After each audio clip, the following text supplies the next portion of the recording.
Victoria Island moved at a speed that didn't forgive slowness. Traffic roared, office lights blinked awake before sunrise, and the lagoon carried the faint reflections of glass towers. On the 10th floor of one of those towers stood Ian Emeka Okafo. He wore a crisp white shirt, sleeves rolled up just below his elbows, tie loosened. His broad shoulders and defined build made him look like someone who could move the world if he wanted to. But right now, all he did was stare out the window, jaw tight. His reflection a ghost over Lagos. Behind him, the conference room table was piled with files and a laptop flashing unread emails. His assistant had told him 3 times that the American partners were waiting for a final reply. He'd already made the decision in his head. He always did. Business was simple. Numbers, strategies, a clean win or loss. Emotions weren't. His phone vibrated. He glanced at it, expecting another business notification. It was a reminder. December 10th. Mum's call, don't dodge. He snorted softly. He hadn't set that reminder. His assistant had. She'd grown used to how often he forgot to call his mother. He picked up the phone anyway. His mind for a moment slipped back years. He'd been in his 3rd year at university the day everything changed. Before that, he was that guy. Popular, laughing loud, holding his girlfriend's hand everywhere like a badge. They'd made plans. MSc together, maybe marriage, maybe a startup. Then one Harmattan morning she'd asked to talk. By the end of that conversation, she'd ended things politely and moved on to someone else. A senior, richer, more influential. She'd told him it was for the best. That she needed someone who could meet her where she was going. It wasn't just the breakup, it was the humiliation. The whispers. The pitying looks. His pride shattered first. His heart followed. He'd gone home to a father who suddenly became ill, to a mother trying to stay strong. He had no room for heartbreak, so he shut the door on it, locked it, threw himself into the family business before he'd even graduated. When his father died, Ian buried his grief in work. When his ex eventually sent a "hope you're well" message, he deleted it without replying. Love became something other people did. He glanced at the time, then grabbed his keys. He needed a distraction. The bar in 6 was half full, lights dim, music soft. A place where people with money went to pretend they didn't care about anything. At a corner table, Tund, Chaik, and Femi were already seated, drinks in front of them. With them was a woman whose laughter could slice through any noise. Ottis Onyinyechi Ifeanyi, Ian's childhood friend. His longest constant. "I thought CEOs don't keep people waiting," Ottis said as Ian slid into the seat beside her. "CEOs don't usually get bullied into social gatherings," he replied. She rolled her eyes. "You love us. Relax." She looked like comfort and trouble at the same time. In a simple top and jeans, braids pulled back, no attempt to impress anyone, and still somehow outshining everyone in the room. Ottis always carried a sort of grounded confidence, the opposite of the show-off energy 6 was used to. They were in the middle of a ridiculous argument about which secondary school teacher had been the most wicked when Ian's phone started buzzing on the table. He glanced at the name. The others shared a look. "Pick it," Ottis mouthed. "Before she appears in spirit." He sighed and answered. "Good evening, Mummy." Her voice came through already trembling. "Good evening, my son. Are you busy?" He could hear it, the tone. He straightened unconsciously. "No, Ma. What's wrong? Are you okay?" There was a small, deliberate pause. "Ian," she said, and he could hear her sniff. "December has come again. Christmas is coming. Do you want me to sit in this big house alone again?" "Mummy." He glanced at his friends, who were pretending not to listen. "You are 34, she pressed on. 34. Your mates have children already arguing with them. You are my only child. My only heir. When will you bring someone home? When will I meet the woman who will stand beside you?" He rubbed his forehead. "Mummy, we've talked about this." "Yes, we talk and talk and talk," she cut in, her voice cracking. "But I am getting older. My friends are attending their children's introduction and weddings. And I am here, still praying for you to show me just one girl. Just one. Is that too much to ask? His throat tightened. Guilt and frustration wrestled inside him. Please, Ian, she whispered. This Christmas, bring a girlfriend home. Let me see you're serious. Even if it doesn't work tomorrow, let me have that joy now. He closed his eyes. Mummy, I'll see what I can do, he said quietly. She sniffed again. I am begging you. I want to dance at your wedding before I go and rest with your father. The line cut with a soft click. He dropped the phone gently. For a second no one spoke. Then Ottis exploded into laughter, slamming her palm against the table. Ah, see emotional blackmail. This woman is a legend. The guys joined in. Tund mimicked his mother's voice. 34. Your mates. Shut up a beg, Ian muttered, but a faint smile pulled at his lips. Ottis leaned in, eyes sparkling. My dear, your mummy has finally placed ultimate pressure. Better find wife, time is going. Not you too, he groaned. Why not me, she teased. Look at you. Handsome, successful, still walking around like heartbreak is chasing you. You're not tired. He shrugged, trying to keep it light. I'm fine as I am. She studied him for a second, something softer passing through her gaze. Then she smiled. If you say so. But from what I heard, this Christmas, you're not allowed to come home single. Her words stayed after the laughter faded. Later that night, lying on his bed in his 6 apartment, the city glittering outside, his mother's voice repeated in his head. Bring a girlfriend home. Don't let me keep begging. He thought of casual women he knew. Business contacts. People he'd gone to events with. None of them fit.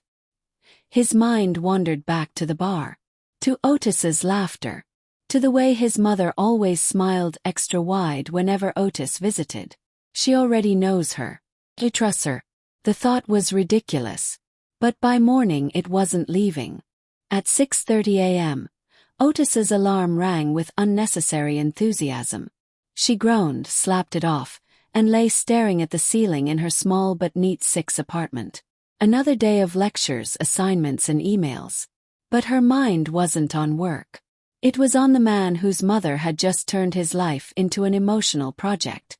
She smiled to herself, remembering Ian's face when his mother started crying on the phone. For all his CEO seriousness, he still turned to soft clay when it came to her.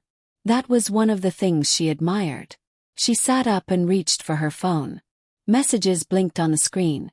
2 from her group of friends, 1 from a student asking a question, 1 from her mom in the US. Mom, we're looking at tickets for Easter. Will you be free then? We miss you. She sighed softly, heart tugging. After her father died, her mom had felt suffocated in Nigeria. With help from an aunt in the States, she'd moved with Chisholm and Adiz, starting over in a small American city. Everyone had assumed Ottis would go too. But the thought of permanently leaving Lagos had felt like swallowing a stone. She loved the noise, the chaos, the people, the sense that she was needed here. So she'd stayed, taking a job at an open university, giving her heart to teaching. Her bond with her family stretched across time zones and video call screens. Twice a year, she flew over for visits, enduring cold weather and supermarkets too clean to be real. She did consider moving once, but something always anchored her back.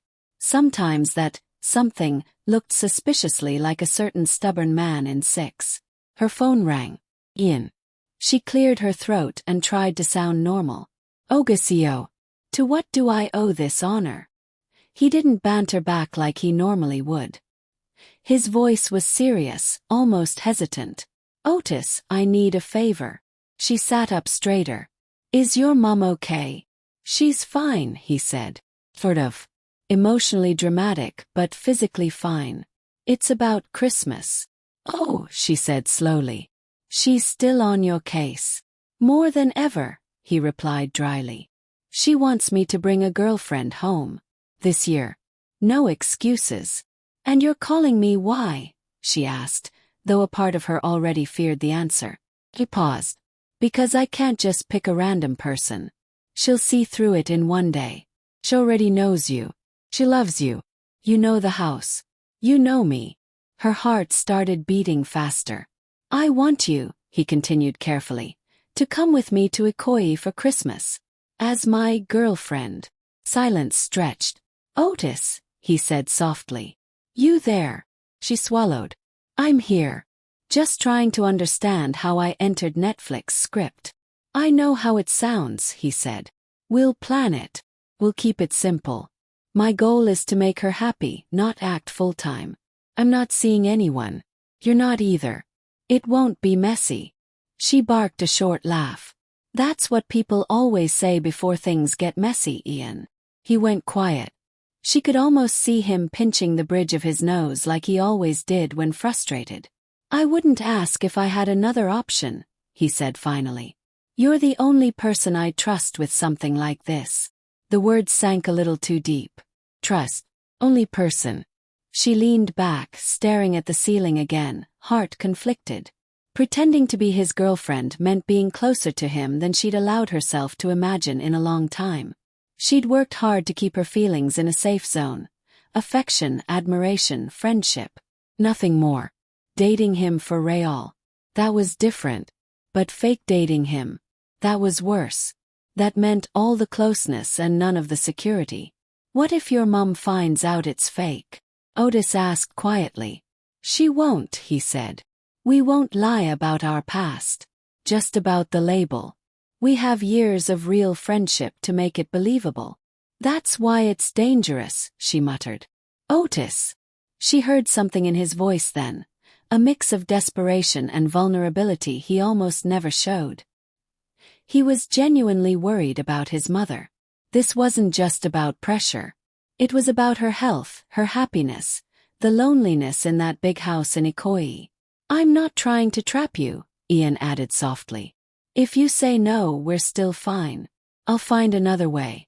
But I would really appreciate it if you said yes. She closed her eyes.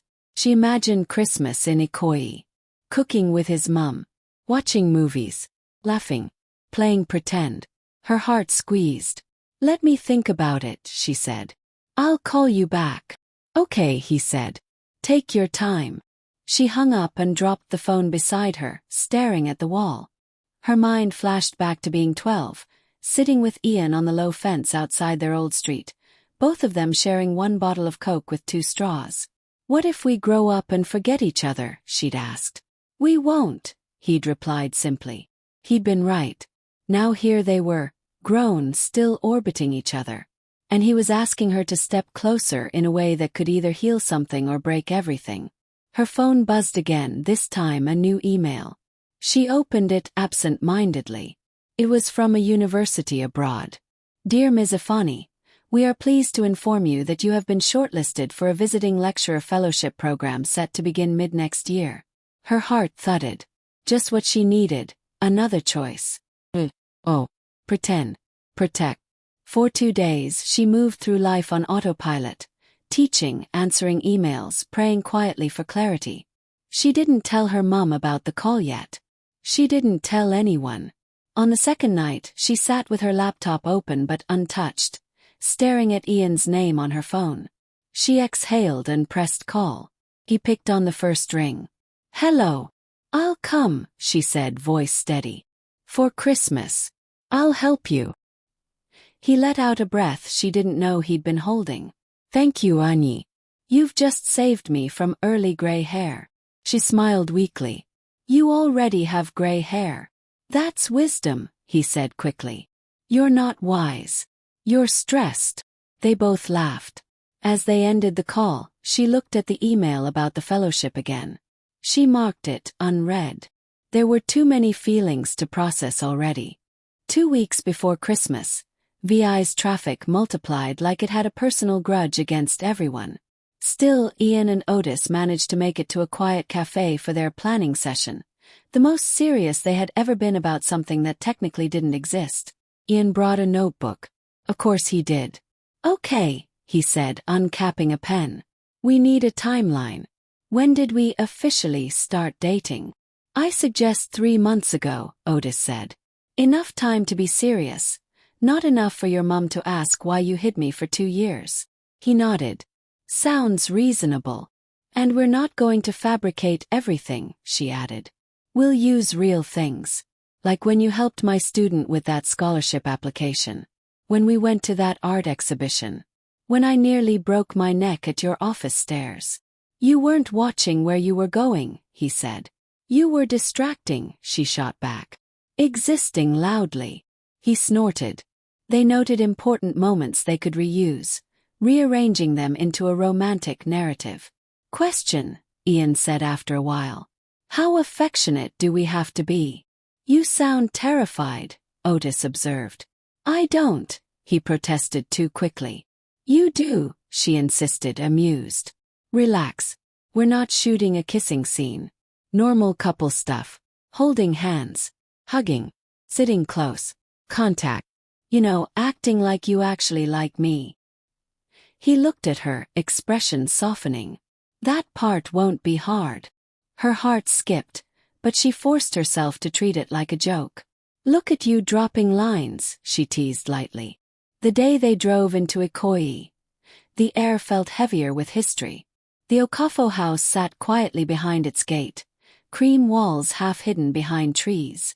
For Ottis, it felt like stepping into a living memory. Her childhood footsteps echoed in every corner. As they walked up to the door, Ian's hand brushed hers. He hesitated, then laced their fingers together. For the act, he said. Obviously, she replied, even as her pulse spiked. The door opened before they could knock.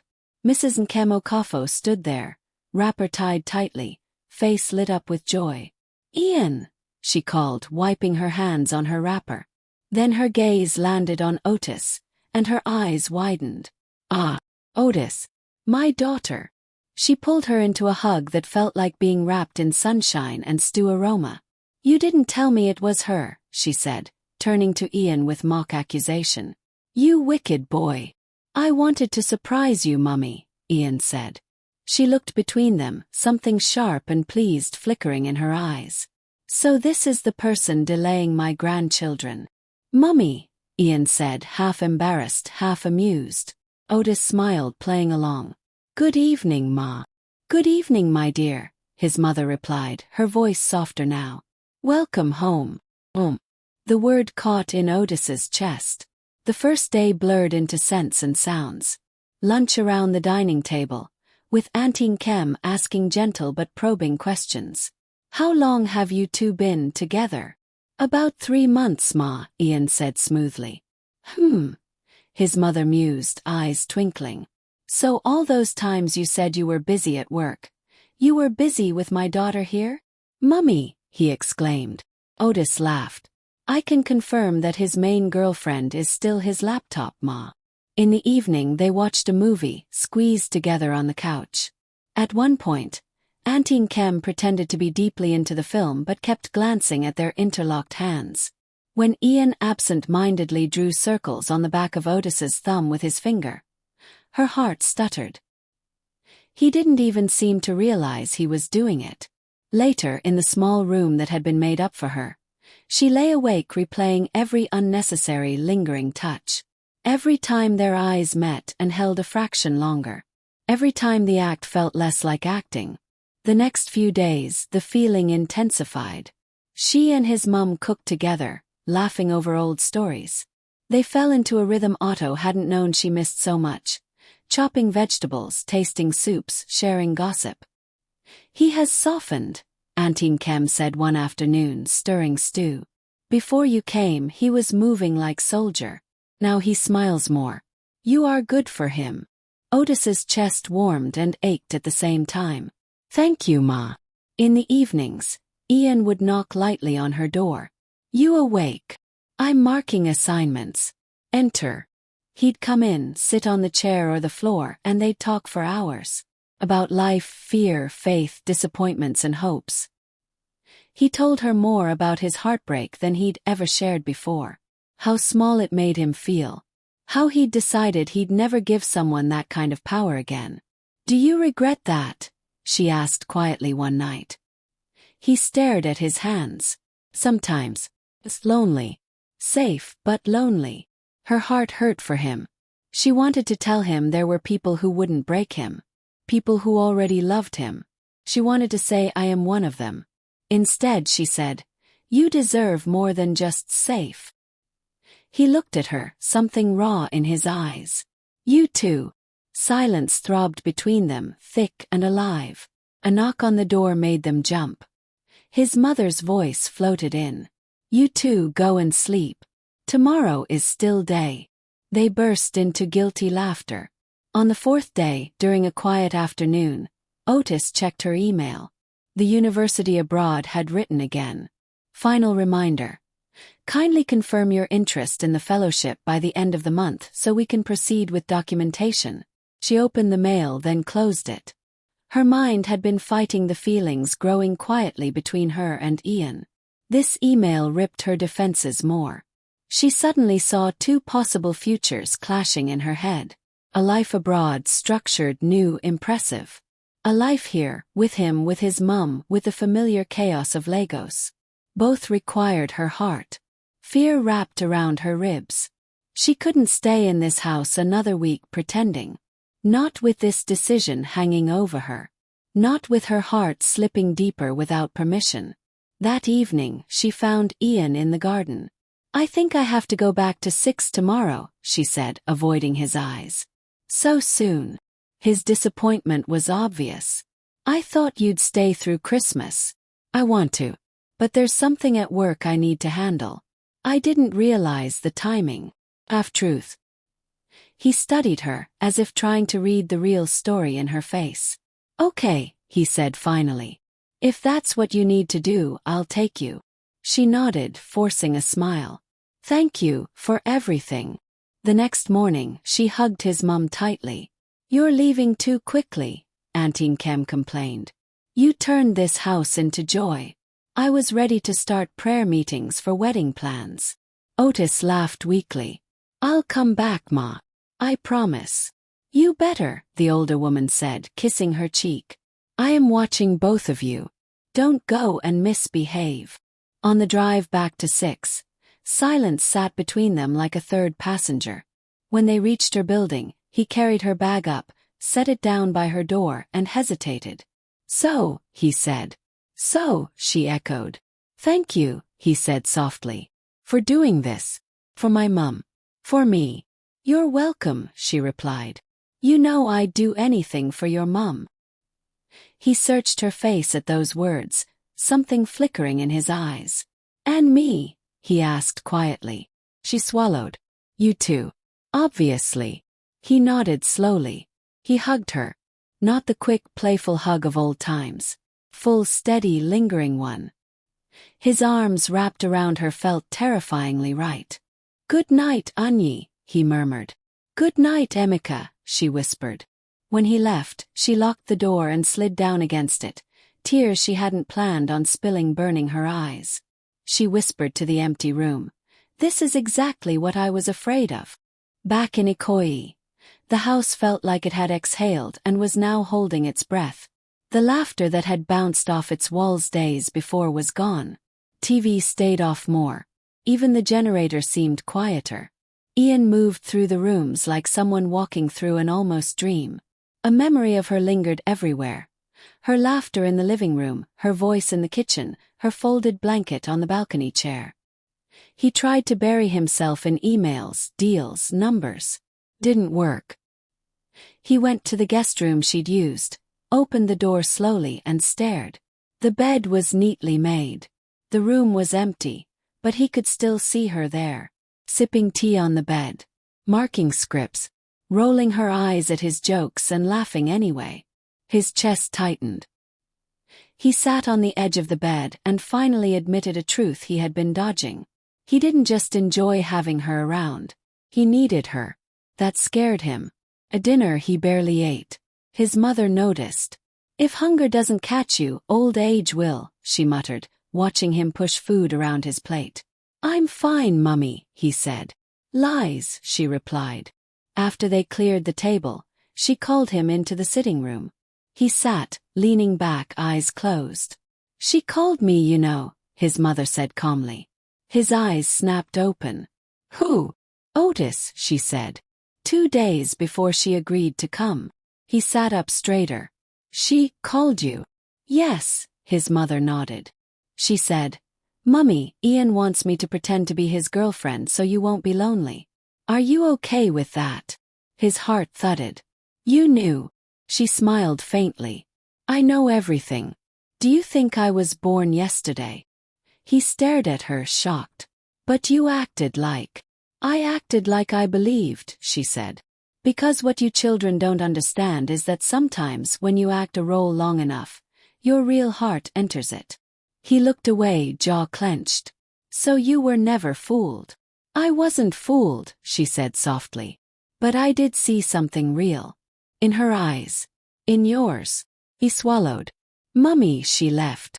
Because she is afraid, his mother said simply. That girl loves you. She's trying to protect herself. And maybe something else. What do you mean? He asked. His mother hesitated, then sighed. I'm not supposed to say this. But I'm old. I don't like suspense. She mentioned a fellowship abroad. An opportunity. She didn't sound excited. She sounded torn. He felt like the floor tilted slightly. Broad. He stood pacing. So she might leave, he muttered, more to himself than to his mother.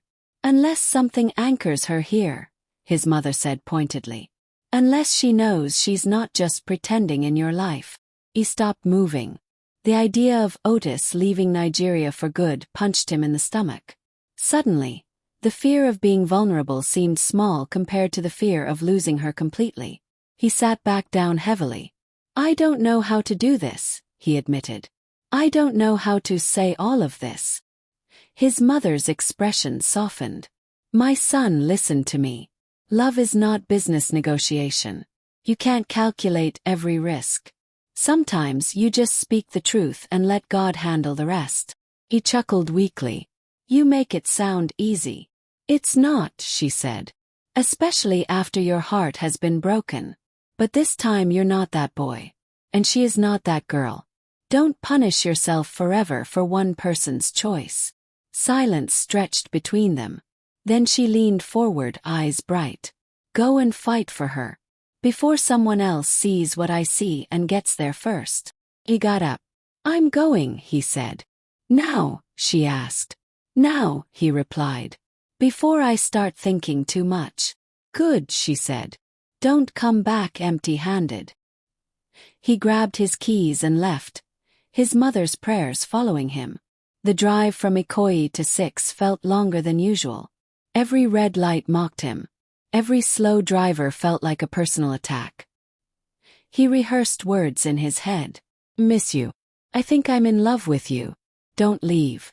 By the time he parked in front of her building, his heart was pounding so hard he could hear it. He climbed the stairs and reached her door, only to find it slightly open. He knocked lightly and pushed. Her living room was a maze of half-open suitcases, clothes folded in piles, books stacked, passport on the table. For a second everything blurred. Then he heard her voice behind him. I was going to call you. He turned. She stood there in a loose shirt and leggings, a scarf tied around her hair, looking tired and beautiful and worried all at once. For a moment neither spoke. Then he gestured to the bags. Are you leaving? She exhaled. I haven't decided.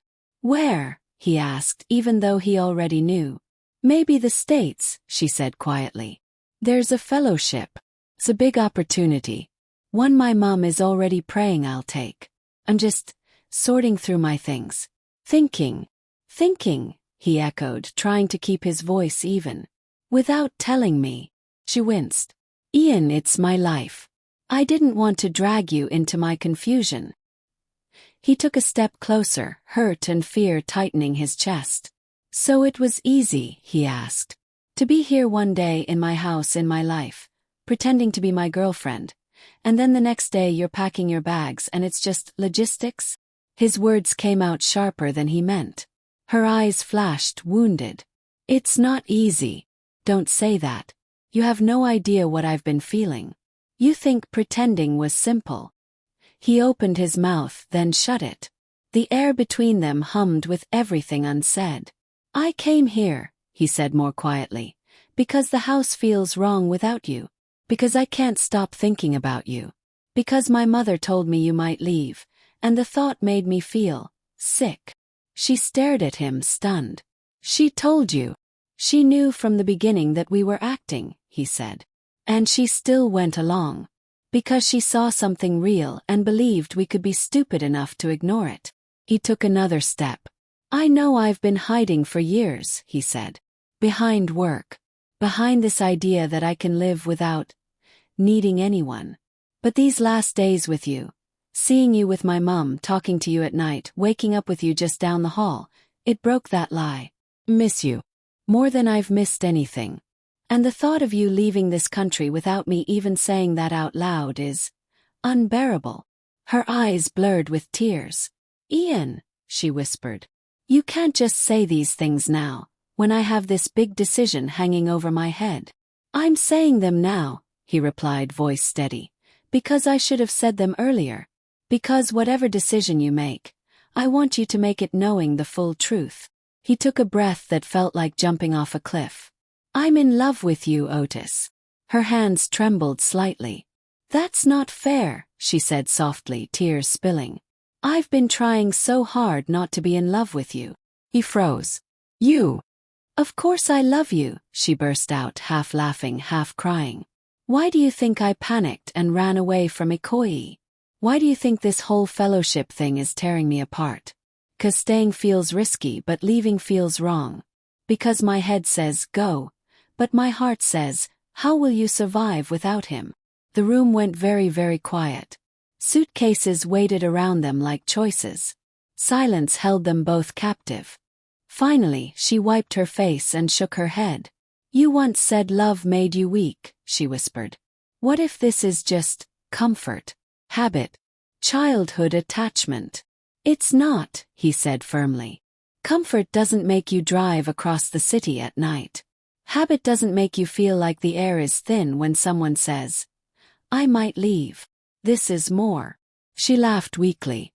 You're very dramatic for someone who claims he hates drama. He smiled, a little crooked. Maybe it's your influence. She took a shaky breath.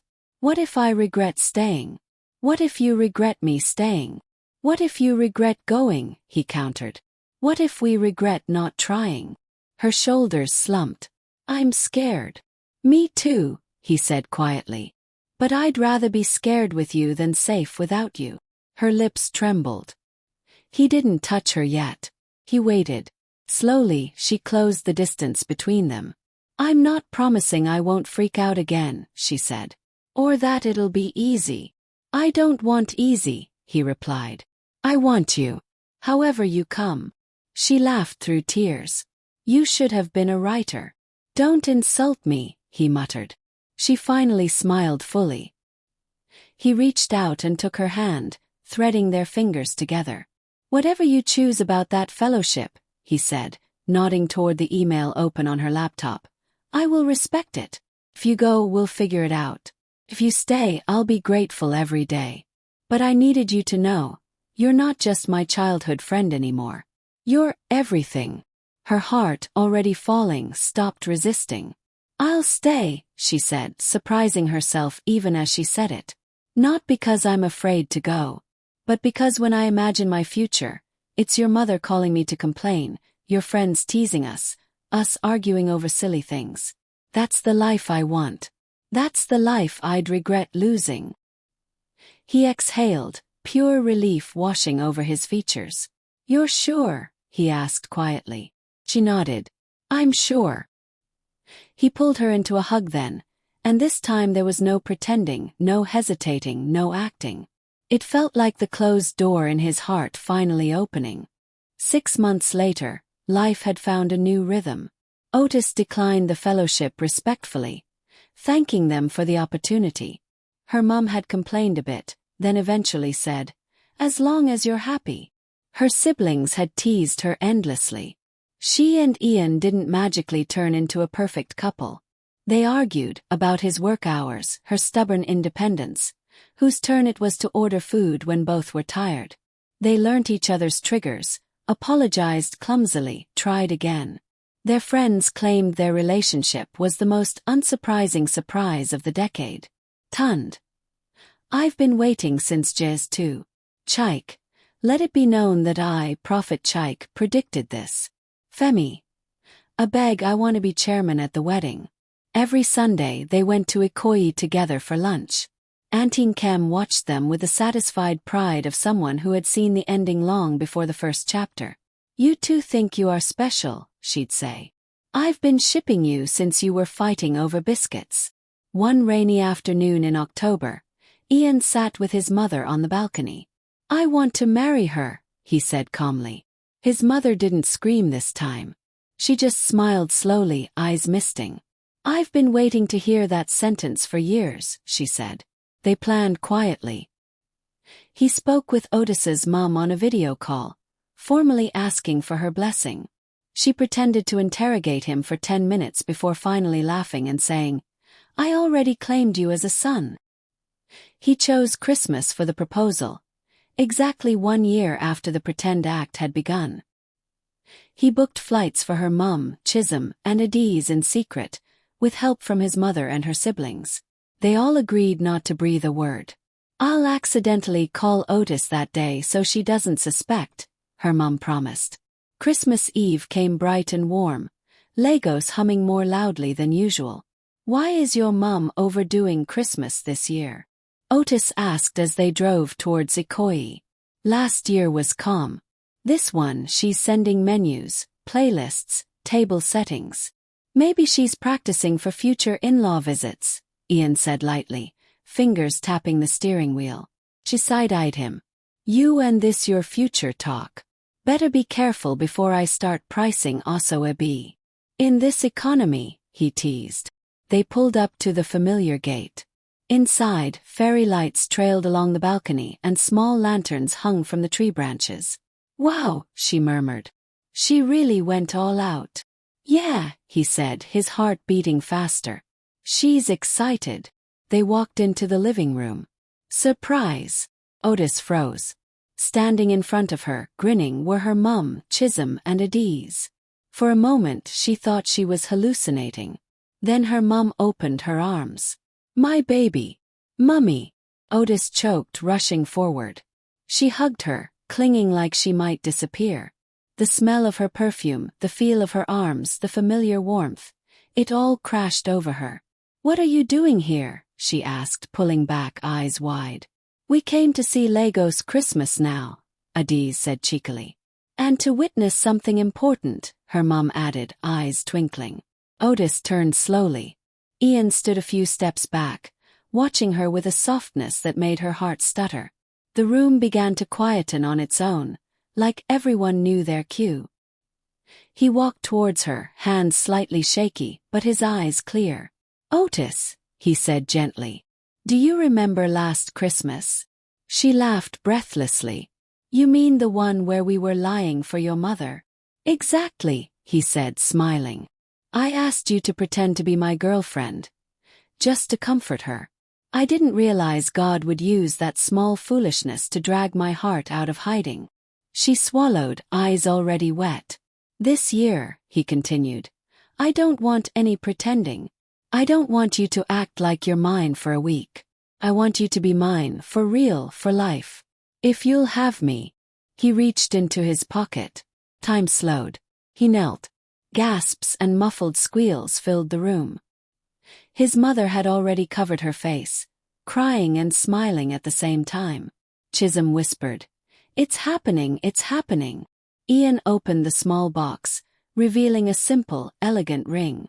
Ottis Onyinyechi Ifeanyi, he said, his voice steady but thick with emotion. You've been my friend since we were children. You challenged me, annoyed me, understood me, and stood by me.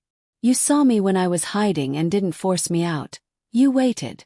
You've brought laughter back into our home, peace back into my mother's heart, and hope back into mine. Tears slipped down her cheeks. I don't know everything the future holds, he said, but I know I want to face it with you. Not as my fake girlfriend, not as my honorary sister, but as my wife, my partner, my closest friend. Will you marry me? The room held its breath. Ottis let out a half-laugh, half-sob. I knew you were up to something, she managed. But I didn't know it would hit this hard. She looked around. Their families, their friends, the house in Ikoyi that held so many memories. Then she looked back at him, on one knee, eyes shining with hope and fear and love. Yes, she said, the word breaking and rebuilding in her chest. Yes, Ian. I'll marry you. The room exploded in cheers. His mother started thanking God in 3 different languages. Her mom wiped her eyes, nodding like all her private prayers had been answered at once. The siblings jumped around, already planning Instagram captions and speech ideas. Ian slipped the ring onto her finger, hands trembling slightly. He stood, and she stepped into his arms, hugging him tightly, burying her face in his shoulder. You're sure? He whispered into her hair. I've never been more sure, she replied softly. Last year I acted for your mum. This time I'm saying yes for me. He held her a little tighter. Later that night, after food and laughter and endless teasing from friends, after photos and prayers and small dance sessions in the living room, Ottis sat on the balcony with both mothers. They watched Ian through the glass door as he argued playfully with Chisholm over music choices. You see that boy, Auntie Nkem said fondly. He thought he was wise. Her mum chuckled. He's wise enough to choose well. Ottis looked between them, suspicion flickering. Wait, how much did you two know? Her mum smiled guilty. From the moment he called to ask if he could propose and fly us in. No, before that, Auntie Nkem said mischievously. Tell her the real twist. Her mum sighed dramatically. Fine. You remember when you called me last year, asking if you should go along with his fake girlfriend plan? Yes, Ottis said slowly. I already knew he loved you, her mum said simply. From the way he talked about you. I also knew you loved him, even if you were denying it. So when you asked if you should go and pretend, I said, go. Sometimes acting brings out the real script. Ottis stared at her. You set me up. Gently, her mum replied. And I, Auntie Nkem added proudly, knew from the beginning that you two were acting. But I decided to give you stage. Let your hearts catch up to what I already saw. They both smiled at her, soft and smug. You parents are dangerous, Ottis muttered, but she was smiling too, heart full. Downstairs, Ian stepped out onto the balcony, spotting them. There's my fiancé, he said, the word new and sweet. Her heart flipped. She stood and walked towards him. How does it feel? He asked quietly. Hearing it. She slipped her hand into his, the ring catching the light. It feels like the role I was always meant to play. Just that this time there's no pretending. He smiled, eyes warm. Good. Because I'm never letting you resign. In the glow of Christmas lights, with their mothers whispering prayers behind them and the city breathing softly beyond the walls, Ian and Ottis stood together. 2 childhood friends who had faked a love story and ended up writing a real one. Not perfect. Not without scars or fear. But chosen. And as the night deepened over Ikoyi, one thing was clear. The boy who once closed his heart had finally opened it, in the only place it had always belonged. Thanks so much for watching. If you enjoyed this video, kindly give it a thumbs up, tell us what you think of the story and where you are watching from in the comment. Don't forget to turn on the notification bell so you never miss a new upload. Share this video with someone who might love it too. And as always, stay safe, stay inspired, and I'll see you in the next one. Bye for now.